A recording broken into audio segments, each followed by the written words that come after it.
Remittance যোদ্ধাদের সবচেয়ে বেশি ভোগান্তিতে যেটিতে ছিল, যখন তারা বাংলাদেশের এয়ারপোর্টে আসে তখন তাদের যে লাগেজ সেটি হচ্ছে ড্যামেজ হয়ে যাচ্ছে, কখনো কখনো চুরি হয়ে যাচ্ছে।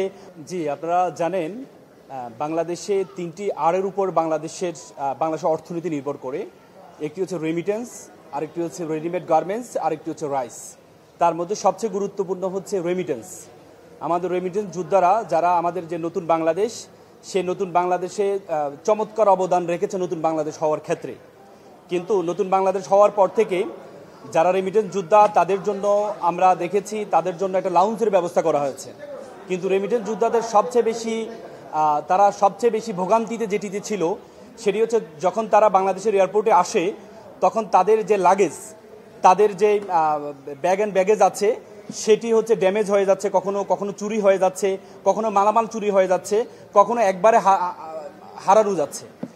সেই বিষয়ে নতুন বাংলাদেশ হওয়ার পরে কোনো ধরনের পদক্ষেপ গ্রহণ হয়নি। এবং আমি নিজেও গত 17 ডিসেম্বর ইন্দোনেশিয়াতে আমার একটা লিগ্যাল কনফারেন্স মিটিং ছিল। আমি ইন্দোনেশিয়া থেকে আসার পথে থাই এয়ারলাইন্সে করে আমি এসেছি।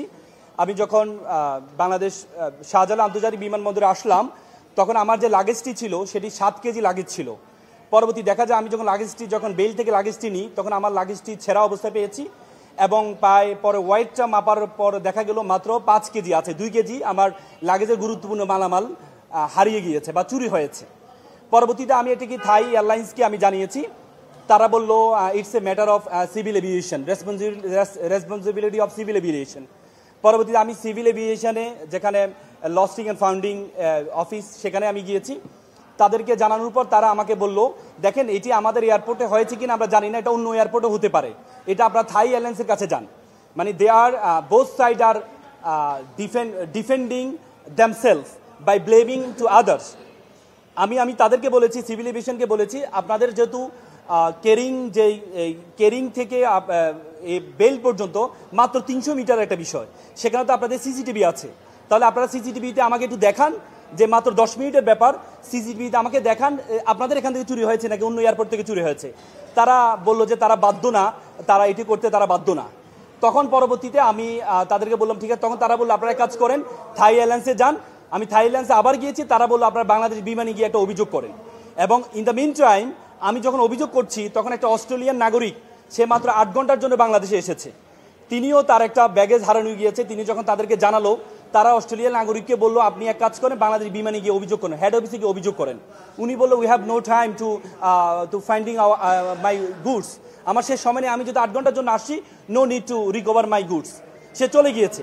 তার মানে তিনি একটা অস্ট্রেলিয়া থেকে আসছেন, একটা মিটিংয়ের জন্য আসছেন, তার ব্যাগেজ হারানো গিয়েছে। এটা যে আমাদের ন্যাশনাল একটা রেপুটেশনের একটা বিষয়। আমি আমার পণ্য যখন হারিয়েছি তখন আমি চিন্তা করলাম যে এটা তো অহরহ, আমি গুগলে সার্চ করেছি, দেখতে অহরহ ঘটনা ঘটছে, সবসময় ঘটনা ঘটছে। তখন আমি একটা লিগেল নোটিশ তাদেরকে পাঠিয়েছি। আমি লিগেল নোটিশে তাদের কাছে আমি বলেছি যে আমার যে ঘটনাটি ঘটেছে এবং ইতিপূর্বে যতগুলো ঘটনা ঘটেছে প্রত্যেকটা ঘটনার পত্রিকার যে কাটিং আছে সেই কাটিং সহ আমি একটা লিগেল নোটিশ পাঠিয়েছি, যেন একটা এক্সট্রা অর্ডিনারি একটা ইন্ডিপেন্ডেন্ট একটা কমিটি গঠন করা হয়। যে এই যে চুরিগুলো হচ্ছে মাত্র 300 মিটারের একটা বিষয় এবং 32টি, আপনারা জানেন আমাদের এয়ারপোর্টে প্রায় 32টি সংস্থা কাজ করে। তার মানে এই যে সিসিটিভি ফুটেজটা পেলেই কিন্তু খুব সহজে চোরকে ধরে ফেলা যায়। তখন আমি তাদেরকে লিগেল নোটিশ পাঠিয়েছি, কিন্তু তারা লিগেল নোটিশে কোনো পদক্ষেপ গ্রহণ করেনি। তখন আমি চিন্তা করলাম, আমি পাবলিক ইন্টারেস্ট লিটিগেশনে আসলাম। আমি চিন্তা করলাম যেহেতু এখানে আমাদের প্রবাসীদের সবসময় তাদের লাগেজ চুরি হচ্ছে এবং আমাদের দেশীয় একটা রেপুটেশনের বিষয়, তখন আমি চিন্তা করলাম এটা পাবলিক ইন্টারেস্ট লিটিগেশনে আমাকে যেতে হবে। তখন পরবর্তী আমি ইলেকশন চেয়ে আমি একটা রিট পিটিশন জারি করি 15 জানুয়ারি। আজকে এটা NX 24 আজকে একটা রুল দিয়েছে। বিজ্ঞ আদালতকে যখন আমরা গতকাল শুনানি হয়েছে, বিজ্ঞ আদালতকে যখন আমরা বলেছি যে দেখেন এটা খুব সহজে তারা এটাকে বের করতে পারে, তারা যদি সিসিটিভিটা দেখে, তখন বিজ্ঞ আদালত বলে এটা তো খুব সহজ, এটা যদি সিসিটিভির ক্যামেরাটা যদি এটা ডিসপ্লে আকারে দেওয়া হয় তাহলে যিনি আগমনী ব্যক্তি তিনি ডিসপ্লেতে তার মালামালটা কখন থেকে বিমান থেকে নামানো হচ্ছে এবং বেল্টে আসা পর্যন্ত তিনি কিন্তু এটা খুব সহজে দেখতে পায়।